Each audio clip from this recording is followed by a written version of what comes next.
Kaluguran po kapatid, ikasal pandayanan, minsan po mag-aral pong English literature at kaya dyan, ining kwentong babasan po.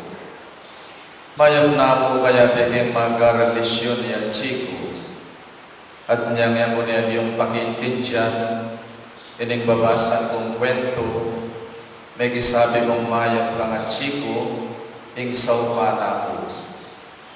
Kaya malabang panahon ay tindyan kay kwento, king saw ng atsiko, at napakibatan ko na rin ang putang tungkol king comprehension na ning kwento.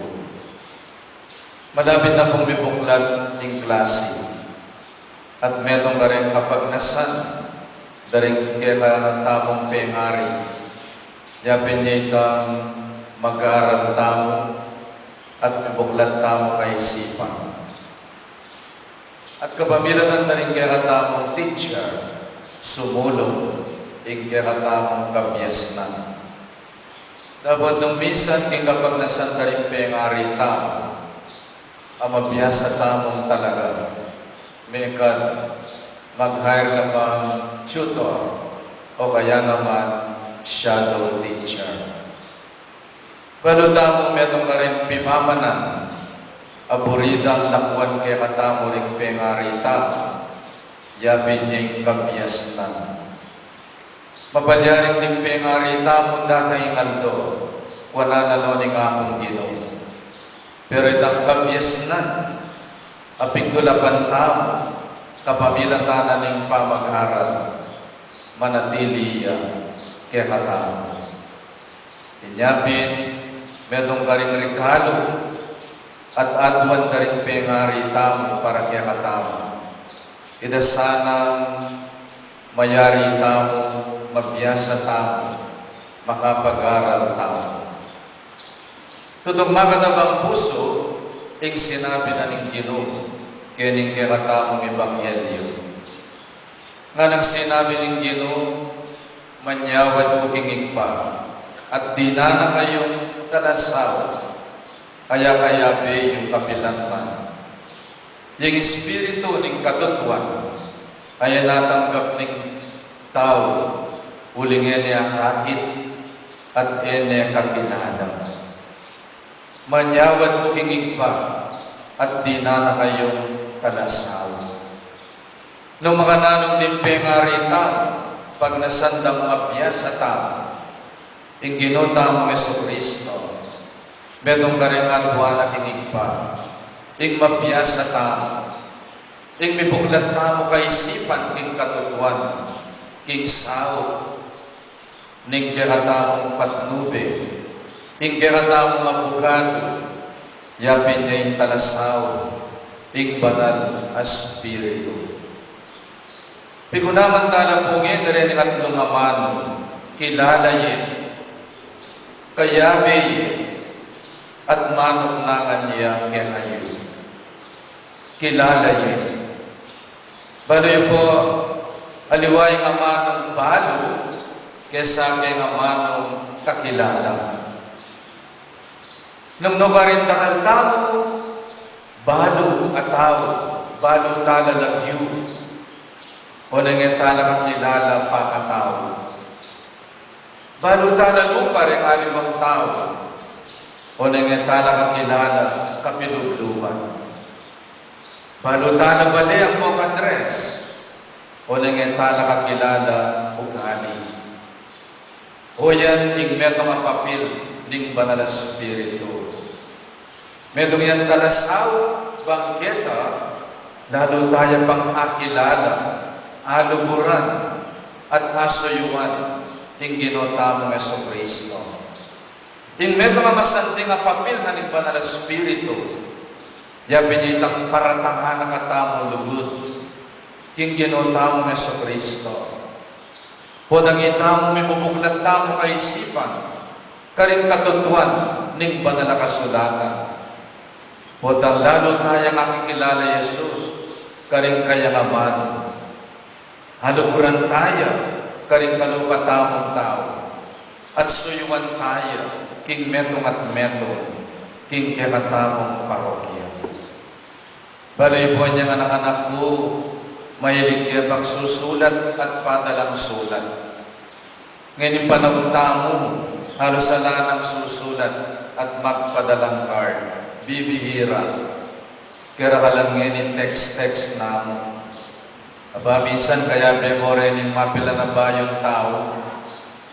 Kabang makasagya kaming sakit, aw sandoring ka rin ang paglolon. At nga naning metong, ilakad mo na yung kaluguran ko, kanchina. Ilakad mo na yung Burina, imari ilakad ni, ining kaluguran na kanchina. At numisan pa nga kilala tayong may mga tao, mga ilangan tamong tulay. At meron ka rin papel na ning tulay, pakilala ni, para tangane lugod, ing pansinta na ning meron nga ba yung tao, bang may kilala na at may kalugod lang. O yan yung masanting ng papel ning banal na Espiritu, para tangana katamo lugod. Ibuklat na katamo kaisipan, bang lalo tayo pangaluguran, yung ginunham ng Jesucristo. Pero yung banal na kasulatan, atin niya pang mas malalam, akabaldugan, yung pamangilana. Ganakan tayo ng Anghel Gabriel, niyang dalawa ni yung Birhen Maria, Babu Maria, mipno ka king grasya, mapalad ka rin sa ng babay, uling milamnan ka, at iba'y may meto nga niya nakalalaki, apakalagiman mong Jesus. Nano yung pegibat ng Maria. Makananong mapalyari ni kabang ako, hala na ko mang akikilalang lalaki. I know not a man, sabi na ng Birhen Maria. And knowing takes a deeper meaning here. Kaya pinitang maalala, mapamangilala, darin may asawa, ang mga baldugan, ingila metong la puso, metong la kaladwa, metong la kaisipan. This is the ecstasy of marital union, consummated in marriage. Kilala mi ing asawa mo, metong kayo mo puso, kaladwa, katawan, at kaisipan. At sana mirasta mo kayo ng punto, the ecstasy ning pamangilala tamo ang Jesus. Nugnuga rin kaluguran tayo with all our heart, body, mind, soul, and strength. At iningyara tamong pamangilala king Ginoo. Mididinan niyang katuparan at karanasan. Podang tatanggaman tayong Ginoo king banal na komunyon. Podang susuyuan tayo karengani man tao. Podang lalo tayong aking kilala king banal na kasulatan. A deeper kind of experience of knowing Jesus. Yamuitan timdam tala rin kanyang amano. Pigunawan tayo. Siyuan tayo karengaliwa. Liguran tayo karengaliwa. At tinggap tayo king banal na komunyon. Nyabodang tatanggapan tayo, Jesus, king banal na komunyon. We become one with the God that we know and that we love. Kilala tayo, kaluguran tayo, kasagmetong iyan katamo, kaladwan katawan at kaisipan, bodang tanggapan tayo, king banal na komunyon. Then may pagdolo po ng mikilala na may kaluguran lang, ating lugod na, may ka-deeper expression, king karelang marital union. My dear brothers and sisters, itang kadwang amano ang kayabe. Yung amanong kayabe, could mean asawa.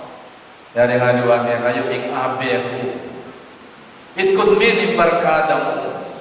It could mean ikaluguran mo. Kaya bebe, kaya ta bebe.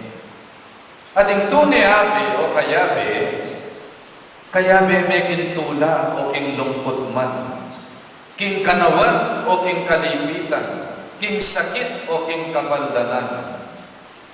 At metong karem makay biyasikan ang kekatam at karem yasaw.